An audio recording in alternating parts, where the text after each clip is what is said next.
السلام علیکم ورحمت الله وبرکاته.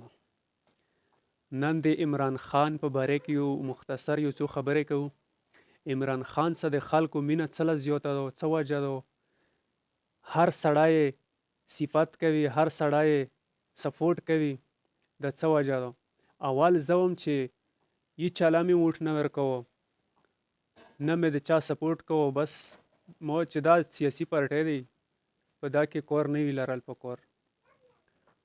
خو چې کله موږ د عمران خان د خبرې امریکې له چې کومې دمکې وکړې شوې، دا چې کله مو واورېدې نو د مو د پښتنو بلکې د ټولې دنیا په زړونو کې د عمران خان راج دی.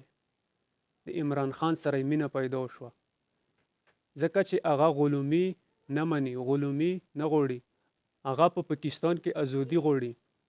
دا ویډیو را سره وګورئ، په دا سیټ کې یو ویډیو ده، یو بوډا مشر سړی دی او په مدینه منوره کې دعا کړې ده عمران خان دپاره خاص چې د الله د پاکستان وزیر اعظم جوړ کړي.